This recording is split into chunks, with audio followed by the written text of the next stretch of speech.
কৃষ্ণনগরের কাছে এক গ্রামে এক ব্রাহ্মণ থাকতেন। তিনি পুরোহিতের কাজ করতেন। একদিন এক ব্যক্তির বাড়ি থেকে পুজো করে বাড়ি ফেরার পথে তিনি দেখলেন এক গৃহিণী রাস্তার একপাশে বসে শাক বিক্রি করছেন। তার কাছে ভিড়ও আছে, কেউ ওজন করে শাক নিচ্ছেন, আবার কেউ শাক দেখছেন। ব্রাহ্মণ প্রতিদিন ওই পথে যেতেন এবং ওই শাক বিক্রেতাকে দেখতেন। একদিন তার পরিচিত একজনকে সবজি কিনতে দেখে সেও সেখানে দাঁড়িয়ে পড়ল। তিনি দেখলেন ওই বিক্রেতার একটি পাথরের বাটখারা আছে। সেটি এমন অদ্ভুত ছিল যে কোনো ওজনের সঙ্গে ওই বাটখারা সমান হয়ে যেত। তাই সে একটি বাটখারা দিয়েই যে কোনো ওজনের শাককে পাল্লায় তুলে শাক বিক্রিতে পরিবেশন করতে পারত।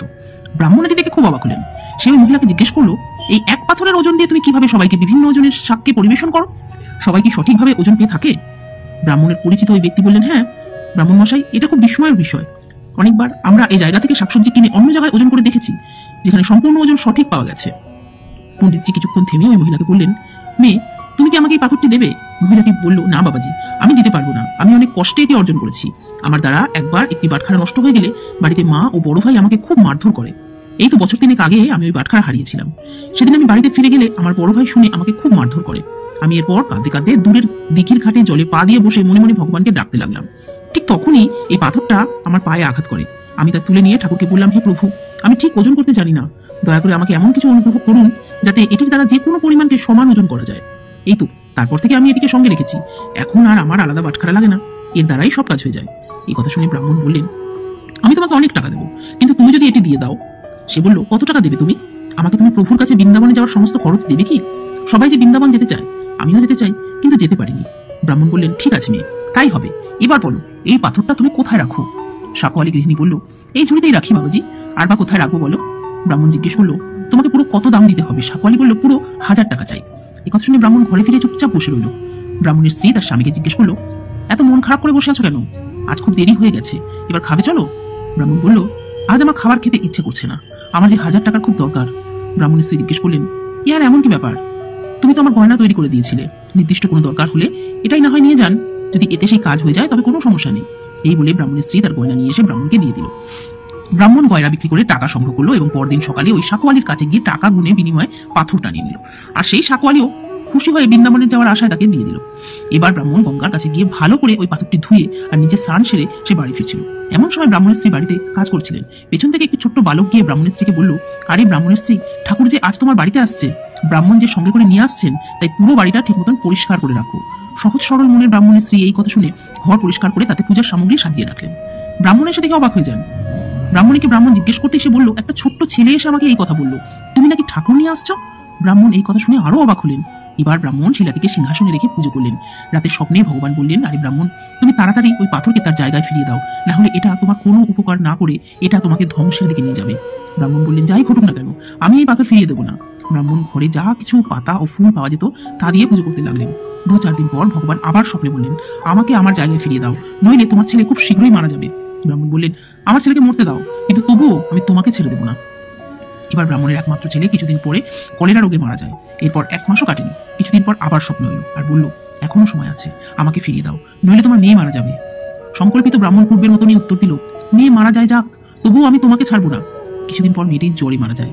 তারপর কিছুদিন পর আবার স্বপ্ন এলো, এবার তোমার স্ত্রী মারা যাবে যদি তুমি পাথরটি না ফিরিয়ে দাও। ব্রাহ্মণ এবারও একই উত্তর দিল। এখন তার স্ত্রীও মারা গেল। এত কিছু পরও ব্রাহ্মণ তার মনে অটল রইলেন। লোকে ভেবেছিল সে হয়তো পাগল হয়ে গেছে। কয়েকদিন অতিবাহিত হওয়ার পর ভগবান আবার স্বপ্নে বললেন, দেখো এখনো সময় আছে, তুমি পাথরটি ফিরিয়ে দিয়ে আয়, না হলে 7 দিনের মধ্যে তোর মাথায় বাজ পড়বে আর তুই মারা যাবি। ব্রাহ্মণ বলল, পড়ে যাক বাজ, তবুও আমি তোমাকে সেই নোংরা ঝুড়িতে শাকের দোকানে রাখবো না। এবার ব্রাহ্মণ ওই পাথরকে একটি মোটা কাপড়ে জড়িয়ে তার সাথে শক্ত করে বেঁধে নিল। তিনি সবসময় এভাবে সেটি তার সঙ্গে বেঁধে রাখতেন। 7 দিন পর বজ্রবিদ্যুৎ আসার অপেক্ষা করতে লাগলো ব্রাহ্মণ। এবারে সে 7ম দিনে পাথরটি নিয়ে ঘরের বাইরে বেরোলে হঠাৎ বজ্র এসে তার কাছে পড়লো, কিন্তু এই পাথর তার কাছে থাকায় তার কিছুই হলো না। এর বেশ কিছুদিন পর এই ব্রাহ্মণ সন্ধ্যায় গঙ্গার ঘাটে পুজো করছিলেন। এমন সময় 2টি সুন্দর ছেলে তার কাছে এলো। তারা জলে ঝাঁপ দিল। তাদের মধ্যে একজন কালো চামড়ার, অন্যটি ফর্সা, এবং তার শরীরে কাদা লেগেছিল। সে এমন ভাবে জলে ঝাঁপ দিল যে জলের ঝাঁপ পড়লো ব্রাহ্মণের গায়ে। ব্রাহ্মণ বলল, ভাই কে তোমরা? এভাবে কি জলে ঝাঁপ দেওয়া সম্ভব? দেখো আমার শরীরে জল গড়িয়েছে, শুধু তাই নয়, আমার ভগবানের উপরও জল ছিটা লেগেছে। ছোট ছেলেরা, তোমরা দেখতে পাচ্ছ না আমি পুজো করছিলাম। ওই শিশুরা বলল, ও তবে তোমার ঈশ্বরকেও কি ছোট মনে হয়েছে? আমরা তো তোমার পুজো করা দেখিনি বাবা, রাগ করবেন না দয়া করে। ব্রাহ্মণ বললেন, না ভাই, আমি কোথায় রাগ করি? আচ্ছা বলো তো, তোমরা কাদের ছেলে? এত সুন্দর রূপ আমি তো এখানে কাউকে দেখিনি। কোথায় থাকো ভাই তোমরা? ও কি সুমধুর মিষ্টি কথা তোমাদের। ছেলে দুটো বলল, বাবা আমরা এখানেই থাকি। ব্রাহ্মণ বললেন, ভাই আমি এখানে কখনো তোমাদের দেখেছি বলে মনে হয় না। আচ্ছা তোমাদেরকে আমি এর পরেও দেখতে সক্ষম হব? ওই ছেলেরা বলল, না। কেন নয় বাবা, তুমি মন থেকে ডাকলে আমরা নিশ্চয়ই আসবো। এবার ব্রাহ্মণ যখন তাদের নাম জিজ্ঞেস করলেন তখন তারা বলল, আমাদের কোনো নাম নেই বাবা, যারা যে নামেই ডাকুক না কেন আমরা ঠিক চলে আসি। এই কথা বলে কালো ছেলেটি চলে যাওয়ার সময় ওই ব্রাহ্মণকে একটি মুরুলি দেয় আর বলে, যদি আমাদের প্রয়োজন হয় তবে এই মুরুলি বাজিয়ে দেবে, আমরা চলে আসবো। তারপর ফর্সা ছেলেটি ব্রাহ্মণকে একটি ফুল দিয়ে বললেন, বাবা এই ফুলটি আপনার কাছে রাখুন, আপনি সর্বদা আশীর্বাদ পাবেন। ব্রাহ্মণ এবার ওই ছেলেদের সেখান থেকে চলে না যাওয়া পর্যন্ত তাদের উপর দৃষ্টি স্থির করে রাখলেন। মনে মনে ভাবতে লাগলো, দুজনেই কত সুন্দর, আর কোনোদিনও তাদের সঙ্গে দেখা হবে কি? ব্রাহ্মণ ফুলটির দিকে তাকিয়ে ভাবলো, ফুলটি খুবই সুন্দর, কি সুন্দর গন্ধ, কিন্তু আমি এটা দিয়ে কি আর করবো এবং কোথায় বা রাখবো এটি? তার থেকে রাজাকে দেওয়াই ভালো হবে। ব্রাহ্মণ এবার ওই ফুলটি নিয়ে গিয়ে রাজাকে দিলেন। রাজা খুব খুশি হলেন। রাজা মশাই তো প্রাসাদে গিয়ে বড় রানীকে দিল। বড় রানীর খুব খুশি হয়ে যায়। তাই দেখে ছোট রানী গিয়ে রাজাকে বললেন, আমাকেও একই রকম ফুল দিতে হবে, নইলে আমি জলে ডুবে মরে যাবো। সেই মুহূর্তে রাজ দরবার থেকে ব্রাহ্মণকে খুঁজতে সৈন্য পাঠালেন। সৈন্যরা খুঁজতে খুঁজতে দেখতে পায় ব্রাহ্মণ একটি গাছের ছায় মাথার উপর শিলা বেঁধে গুনগুন করে বসে আছেন।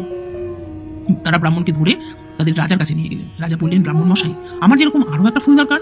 পণ্ডিতজি বললেন, রাজন, আমার তো এমন ফুল একটাই ছিল, আমি কিভাবে এমন ফুল দ্বিতীয়বার দিতে পারি? রাজা বললেন, দেখো চেষ্টা করে, রানীর যে খুব আবদার, তাছাড়া এটি তোমার রাজার আদেশও, তাই ওই ফুল আমি আরেকটি চাই, তুমি যেভাবে হোক নিয়ে আসবে।